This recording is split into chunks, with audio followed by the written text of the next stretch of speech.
Welcome back to BeamNG 0.38. That's right, gentlemen, before showing you all of the massive changes in 0.39, I want to take a moment to say goodbye to these graphics. Goodbye.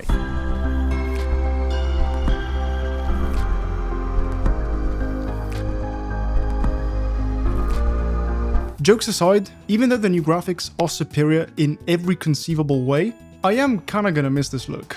So, farewell, horrible looking sky. Anyways, welcome to BeamNG 0.39, which is probably BeamNG's most beautiful update ever. And it might just be the largest one too, as on top of the new graphics, it also features a brand new vehicle, updated physics, and a whole lot more. And today, I'll show you all of its changes, from the big ones down to the small but still meaningful improvements. I'm warning you, this is gonna be quite a long video, so grab something to drink or you'll genuinely risk severe dehydration. Finally, keep in mind that all of the footage was captured on a pre-release version, and that things may be different when the update comes out. So usually, I split these update videos into three main categories: big, medium, and small changes. And this ranking system isn't directly based on the size of the feature itself, but on the impact it has. Well, for this update, I'm adding a fourth category: the huge stuff. Since I started playing BeamNG almost 9 years ago, 0.39 is the only update that has made it feel like a new game. And that's mainly because of the brand new graphics. The reason I've had to separate this topic from the big stuff is because the changes are so substantial they need their own set of chapters. Yeah. So let's start with the new physically based lighting. This new lighting model replaces the old one, and it serves as the foundation for 0.39's graphics overhaul. What's special about it is that it's now based on real-world measurements, such as lumens and watts, for example. This means that you can now use the specifications of a real street lamp or headlight, and it'll look just right in-game.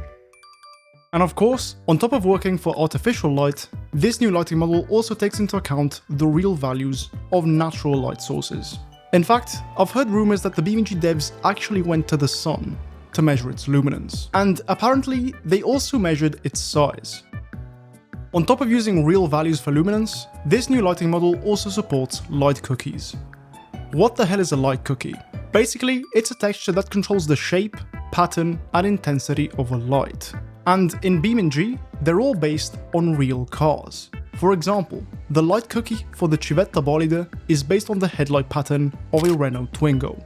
I swear this is not a joke. And fun fact, that's only for the European version of the bolide. The USDM variant actually has a different light cookie because of regional market requirements.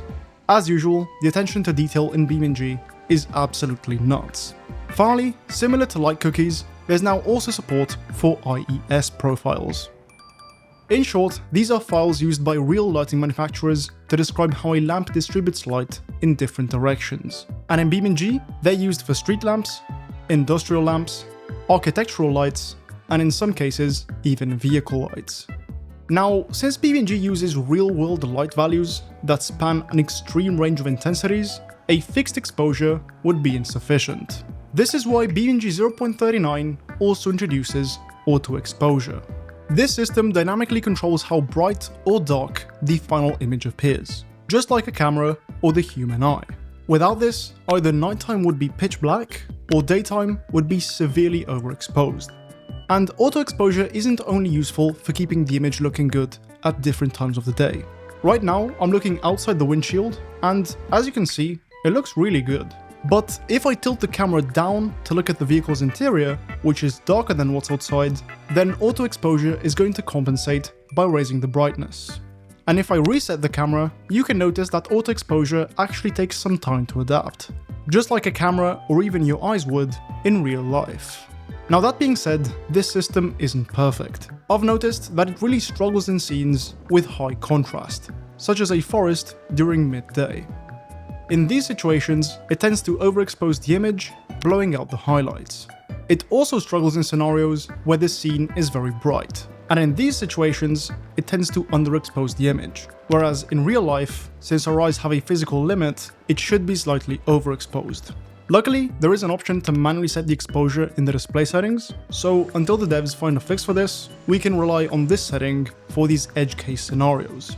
Now, while auto exposure controls the brightness of the final image, another important part of that process is how the image itself is transformed and displayed.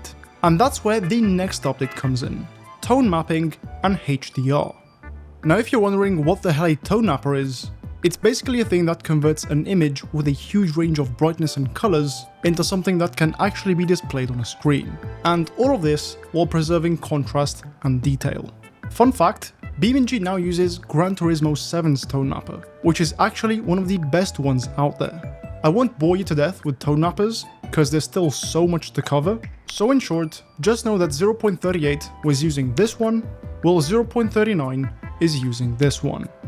With a properly exposed image, they don't look too different, but as you increase the exposure, you can see that the old tone mapper produces a desaturated image, while the new one looks much more natural. Finally, there is also now support for HDR output. Of course, you will need a HDR compatible display to take advantage of this, but yeah, it's really nice to have this option now.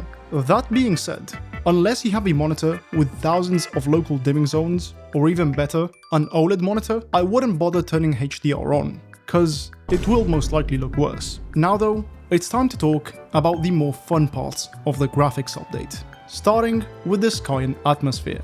BeamNG 0.39 replaces the old Talk 3D sky from 2009 with a physically based multi-scattering one, which is generated by an atmosphere model.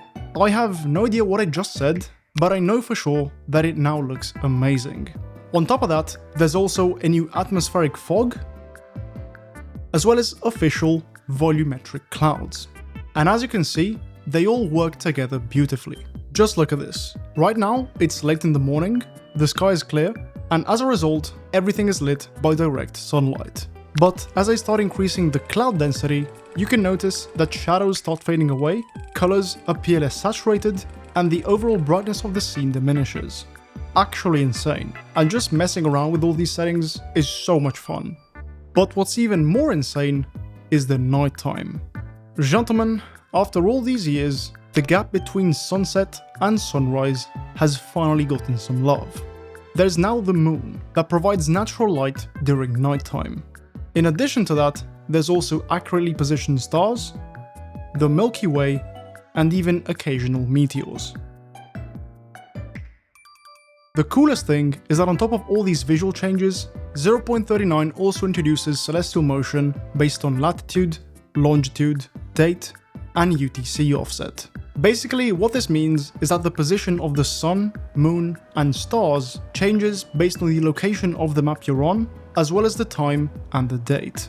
And as a consequence of this, there are also simulated moon phases and even solar eclipses. So check this out. I'm now in West Coast USA, which has its position set to San Francisco. If you open up the Environment tab, select More Time and Weather options, and then click on the date, there is a button that sets the date and time to the next solar eclipse. And as you can see, on January 14th, 2029 at 9:29 AM, the sun will be partially covered by the moon. But this is a partial solar eclipse. What if I wanted to see a total one? Well, according to extremely accurate astronomical projections, the next total solar eclipse in San Francisco will be on December 31st. In the year 2252. So let's punch that in and... okay. It's actually getting dark. This is so unnecessary for a driving simulator, I can't. And on top of skipping to the next solar eclipse, the Environment tab also has a brand new section called Celestial Settings. From here, you can change the frequency of meteors, rotate the celestial north, and even toggle a whole bunch of cool visualization lines and labels. And yeah, in short, BeamNG has essentially simulated the sky. I think the devs might have gotten ever so slightly carried away with this. Now, something else that got a substantial improvement are the shadows. Back in 0.38, shadows actually got a pretty nice improvement, with lower noise and slightly better performance. And in 0.39, they've been improved even further. And on top of improving the existing shadows, there are now 3 additional shadow settings to further improve visual fidelity.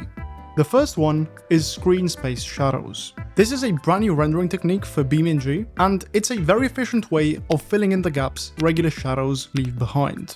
For example, in Johnson Valley, you can buy the Johnson Valley merch. Basically, one has the real-life Johnson Valley map, and the other one has the real-life ETK Gambler car. Link in description, and if you already have one, thank you so much. Okay, back to screen space shadows. In Johnson Valley, you can notice that upon enabling this setting, all the tiny rocks and bushes now cast shadows. And on vehicles, you'll notice that tiny details like door handles, switches, and other tiny details also cast shadows thanks to this new technique. Even the needle in the speedometer has one now. Very cool. The result is that the final image appears to have much more depth and detail. And the best part is that it doesn't melt to your computer. That being said, this technique has its limitations. Sometimes the shadows can look kinda wonky, especially on vehicles. And other times, they'll appear and disappear based on what's visible on your screen. Luckily, the new dedicated vehicle shadow setting kinda helps cover some of that up. This renders an additional high-resolution shadow map for the currently selected vehicle. And the extra detail you get from this setting is pretty crazy. Something that has always bothered me was the shadow's unevenness on the pigeon's bed, as if there was some light bleeding through. Well, guess what? Dedicated vehicle shadows fixes this. I am very happy right now. Though, keep in mind that unlike screen space shadows, this setting is a little expensive. And finally, the third new shadow setting is extended shadows. This keeps shadows visible for objects that are really far away. Though, in my experience, there are only a handful of situations where it makes a noticeable difference. There are also two ways in which shadows are fundamentally different in 0.39. The first one being that shadows are now present in dynamic reflections. Gentlemen, we've got to the point where BeamNG 0.39 seen through a mirror is debatably better looking than BeamNG 0.38. And finally, the ultra lighting quality now has PCSS contact hardening penumbra filtering for shadows. What? Essentially, shadows with ultra lighting quality now behave similarly to real life, being sharper near the object casting them and gradually becoming softer as the distance increases. So keep in mind that the shadows being soft doesn't mean that they're low resolution. And so, that was it for shadows, which means it's now time to talk about the other small graphics improvements that were made here and there. First up, all foliage textures were updated to look good with the new lighting. And on top of that, there is now subsurface scattering, which is when light passes through a translucent object, like this leaf for example, scatters inside of it, and then comes out again from a different point. Basically, the plants look better now. And finally, all ground cover now stays in place, instead of following the camera. Next up, there is now a new orange peel effect for vehicle paints. This is very nice, as it adds a lot of detail and depth, especially when looking at stuff from up close. Then, smoke and dust particles are now affected by shadows. So, while this isn't as good as fully volumetric smoke, it does mean that the particles now blend in better. Next, there's now support for retro-reflective materials. This includes street signs, license plates, and of course, reflectors. And finally, ambient occlusion got a major upgrade. Like before, it has two quality settings, but now it's calculated in a much more accurate way.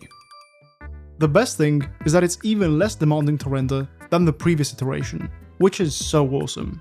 And so, those were all the visual changes with BeamNG 0.39. I'm pretty sure this has to be one of the biggest graphics transformations during a game's lifecycle, alongside No Man's Sky and, I don't know, Counter-Strike. But I know everyone is asking the same question right now. Is my PC cooked? I am currently working on a video where I compare the performance between BeamNG 0.38 and 0.39, as well as all of the visual changes between all the graphics presets, so make sure to subscribe if you don't want to miss it. But in short, thanks to optimizations made to get the game running on PS5, as well as the new Direct3D12 API, it should run just as well as 0.38. So now that we've covered the huge stuff, it's time to take a look at the big changes in 0.39. Starting with this. The Charrière Ardente. Yeah, that's actually how you pronounce it. The Ardente is the third vehicle based on Charrière's FCV platform, alongside the Vivace and the Tograg. But unlike those two, which are practical 5-door hatchbacks, the Ardente is a 2-door sporty thing, at least visually, because remember, this thing is based on the FCV platform, which has a front transverse engine layout and is primarily front-wheel drive. So yeah, definitely not the ideal setup for a sports car, but you can kinda forgive it when it looks this good. And on top of looking good in terms of design, it's also a big step up in terms of detail and quality, to the point where I can confidently say that this is the most detailed vehicle in BeamNG. It's the first vehicle to have modeled parking sensors, tow hook panels, and even progressive turn signals. And yeah, overall, the level of detail is a noticeable step up compared to everything else we've seen so far. And not only does this quality continue on the interior, as I'll show you very soon, but you'll also find it in areas you don't really see that often. For example, you'll find detailed door latches, an Ardente branded door sill, and even chassis welds. The craziest thing though has to be the modeled trunk latch. Devs, this is beyond unnecessary. But I am a fan, so please keep doing this. And in the interior, it's even crazier. Thanks to a new tiled texture system, many materials such as the one on the dash, steering wheel, seats, and door cards now have an incredible level of detail. Just look at this comparison between the Ardente and the recently remastered Hiroshi Sunburst. And in addition to the textures, the model itself is also crazy detailed. From the plastic panel behind the front seats, to the buttons on the doors, almost everything holds up when you get up close. And finally, let me show you a couple insane details that most of you probably would have missed. It has ISOFIX anchor points in the back seats, as well as USB-C ports at the front. Two firsts for any official BeamNG vehicle. The front seats have buttons on them to access the rears, as well as modeled controls for electronic adjustment. If you open the door, you'll see that this vent is actually connected to something. There are 6 tie-down hooks in the trunk, as well as a false floor, though unfortunately we can't open this one. And finally, there's a sneakily hidden BeamNG logo on the rubber pad where you'd place your phone. Very nice. Something that isn't nice though, is that after looking at this car's interior for an unhealthy amount of time, I realized that there are no seatbelts. In the entire game, the BeamNG devs really added anchor points for toddler seats before actual seatbelts. If you're also devastated, make sure to leave a like on this video so I know how many times I need to beg the devs to add them. Finally, the Ardente comes in 19 configurations, including base model diesels, police cars, a Grandad spec, electric versions, sporty front-wheel drive models, sportier all-wheel drive models, whatever the hell this is, and finally, the racy stuff. Fun fact, the base model electric version is actually the only one to have rear-wheel drive.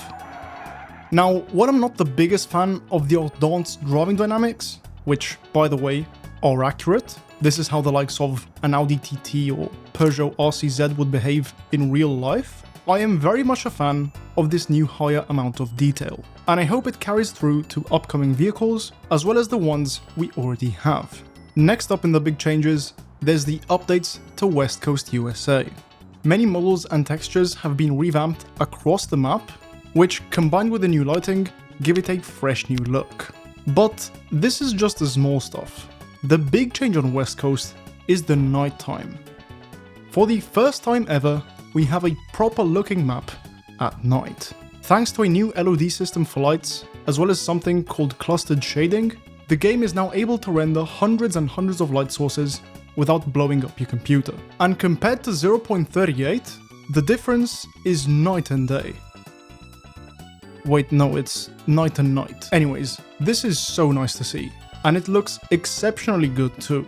First of all, I love that they went with warm halogen lights. And with the new physically based lighting, I don't know, it just looks right. The result is that night driving has such a vibe now. For example, look at all the lights reflecting on the Pigeon's hood. And the reflections look even more impressive on vehicles with a lot of chrome, like the T-Series tanker. Finally, all the vehicles with interior lighting, such as the WD Series school bus, look so much better now. I mean, just look at this. Though nighttime isn't perfect. The main issue is that there are no lights on the buildings. Belasco City is a literal ghost town, so hopefully this will be added in future updates, and this is just an idea of mine, but it would be cool to have the number of lights coming from the buildings be time dependent too, meaning the deeper you're into the night, the less lights you see turned on. And last but definitely not least of the big changes are the updates to aerodynamics. There is now slipstreaming, side drafting, and bump drafting. And a cool side effect of this aerodynamics update can be seen when passing a flag at high speeds. I don't know if you understand how impressive this is. Unfortunately though, there are no challenges or scenarios that showcase this new feature. For racing, the best thing would be having some kind of oval circuit, but I'd also love to see hypermiling and top speed challenges that leverage this new feature. Also, I'm really hoping this will work in the official multiplayer too. And so, that was it for the big features of this update. But for once, I'd say the medium-sized changes are just as interesting. Starting with something you'll notice right away when launching 0.39. There is now a menu music. And I really like it. Initially, I thought this was one of Gabister's tracks, which almost everyone associates with BeamNG at this point.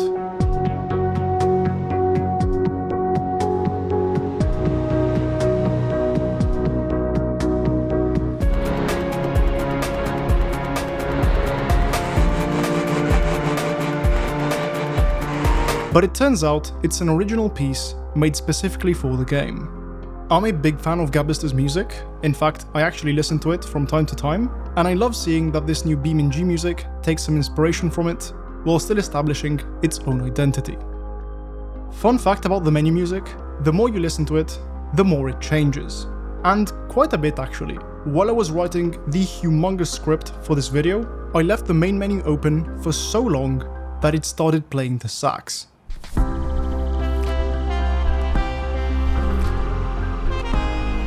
On the topic of audio, there are brand new vehicle sounds. For example, the H-series rollback went from sounding like this in 0.38. Yep, there were no sounds at all, to this in 0.39. The cool thing is that when you reach the limit, the sound of the motor changes in pitch, just as it would in real life. One eternity later.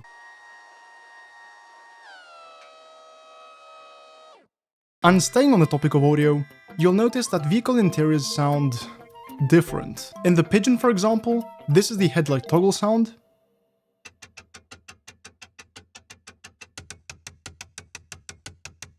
The handbrake sound.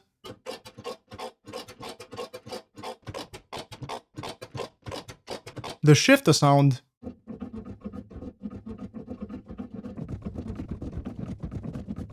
And the turn signal sound.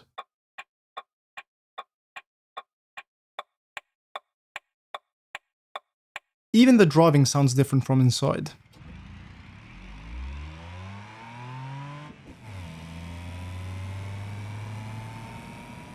Then, there have been a couple changes to vehicle triggers. Unfortunately, the damn boxes are still here, but at least a step has been made in the right direction. As you can see, there is now an overlay that tells you the name of the trigger, as well as the keybind to interact with it. And in addition to that, there are a lot more triggers in general. For example, while in 0.38 you couldn't interact with anything in the Pigeon's interior, in 0.39 you can control the indicators, the lights, and the hazards. On the D series, you can even toggle cruise control, which is super handy. Something completely new you can do with triggers is adjusting the sun visors.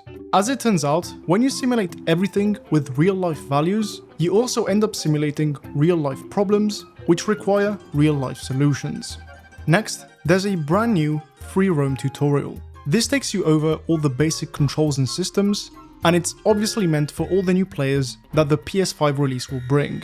That being said, I think even people like me with thousands of hours will still find it entertaining. So if you don't have anything better to do, try giving it a shot. And finally, 0.39 brings a colossal update to the user interface.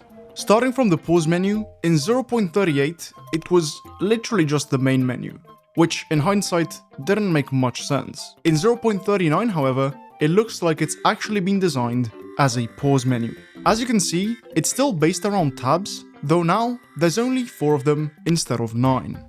Also, the user interface is now entirely aligned to the left, whereas before you had some elements aligned to the center, some at the top left, and some even at the bottom right. Now, everything is consistently aligned to the top left, and I really like it. Though I have to admit, this was not the case the first time I used it. BeamNG's UI has been changing quite a lot in recent times, and it's kind of annoying having to rebuild muscle memory every time something is updated. This time especially, since the changes have been so substantial. So, to make your life a little easier, let me walk you through some of the new stuff. Starting from the pause menu, you'll find your local time in the top right. Nice. Whereas in the top left, there's, the actual pause menu.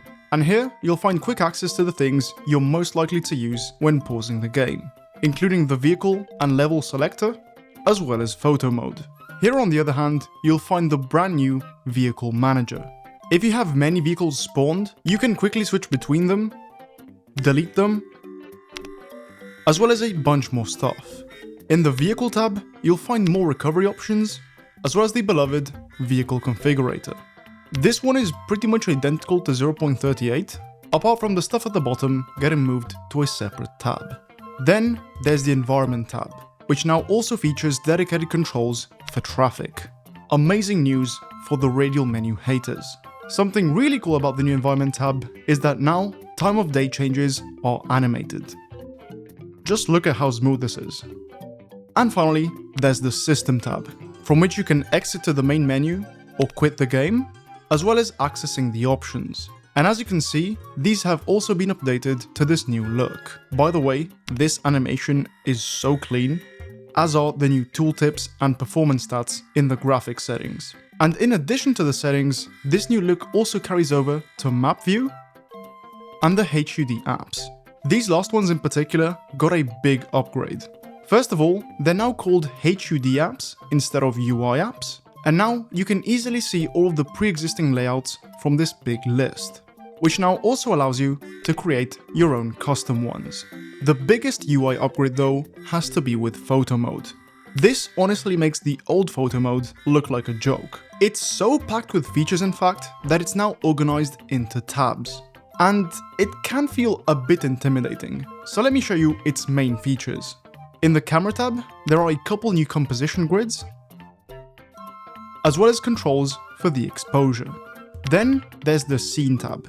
Here you can control time and weather, as well as a couple graphics settings if you enable the advanced controls. Next, there's the effects tab. From here you can control the depth of field, as well as the brand new camera flash, which is super sick. Though, for some reason, the Effects tab also has controls for other graphics settings, which is kinda weird. Just put them all in the same place. Then, there's the Overlay tab, from which you can choose between 2 overlays. And finally, there's the Capture tab. This gives you some useful information at the top, as well as a brand new setting called Capture with Motion, which lets you take screenshots like this. And as if all this wasn't enough, the devs even made a brand new user interface for the gallery.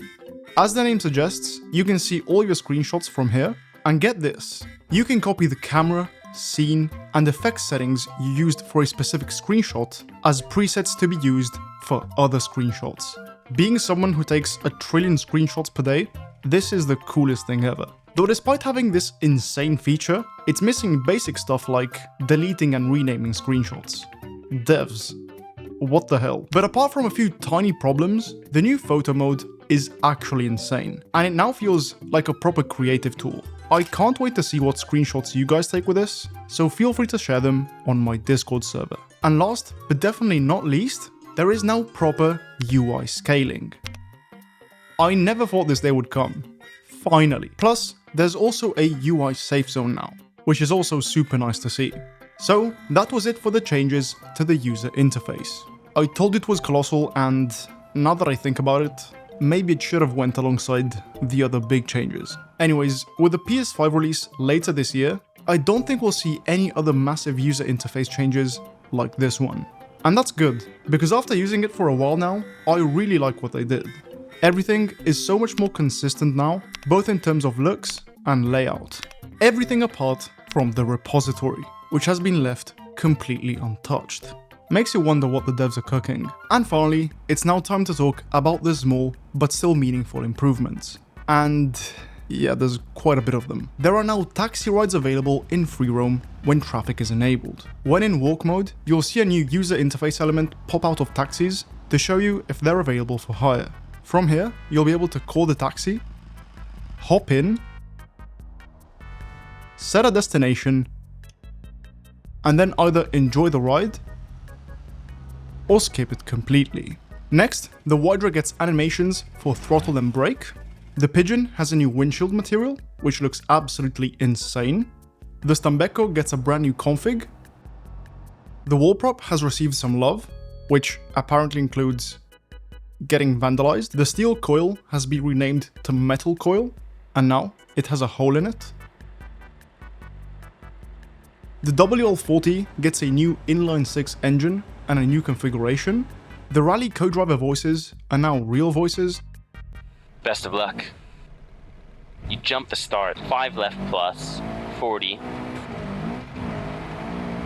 The whole system around license plates has been pretty much remade from scratch. And on the topic of license plates, a handful of cars now feature license plate lights. The FreeCam, also known as the F8 camera, has been updated with 3 new modes you can cycle through. My favorite one has to be the new Steadicam, which is great for admiring your vehicle with dynamic reflections. Something you can't do with the regular walk mode.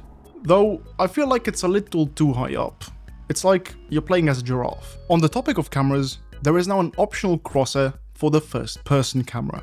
This is particularly useful for controller players, as it enables the usage of vehicle triggers. And to make using triggers even smoother, you can now also focus in by pressing the left trigger and right joystick. Next up, drag strips in free roam have received a couple improvements, including a new user interface to make lining up easier, as well as the time slip showing up automatically. On the topic of user interface, there is now a progress bar while loading into the main menu. Something else that has a progress bar is the completely redesigned Messages HUD app. This is especially handy for vehicles with additional cameras, as well as for cycling through the visualization stuff. Staying on the topic of HUD apps, there is now a brand new weight distribution app. This thing is so cool as it adapts to literally any vehicle. And thanks to this app, we can see just how cooked the Ardente is with its 60-40 weight distribution. And we can also see that the Pigeon almost has a perfect 50-50 split. The Pigeon is clearly the superior vehicular device. Next, there's a new dynamic damping system that reduces force feedback oscillations for a cleaner feel at the wheel. Neat. Something else that's neat is the fact that some vehicle configs are now shown as separate vehicles. For example, the cab over T-Series is now separate from the regular T-Series. And same thing with the MD Series and the school bus. Then there's new media with the updated graphics, including main menu backgrounds, loading screens, and even thumbnails on the map selector. The composition on some of these is really cool, by the way. Next, there's a new mission type called Freeform Delivery. These are longer and more realism-focused missions where you jump in and out of vehicles and stuff, and they just make so much sense for BeamNG. And finally, there's the usual changes to the career mode preview, which I'm not going to cover. But if you want, you can find them in the patch notes, which I've linked in the description. Gentlemen, BeamNG 0.39 was so big that this is now the longest video on my channel. I am absolutely cooked, so if you found this even remotely useful, leave a like, and if you don't want to miss my performance testing video, make sure to subscribe and hit the bell. But yeah, I still cannot believe how far this game has come, and I'm so excited to see what comes next.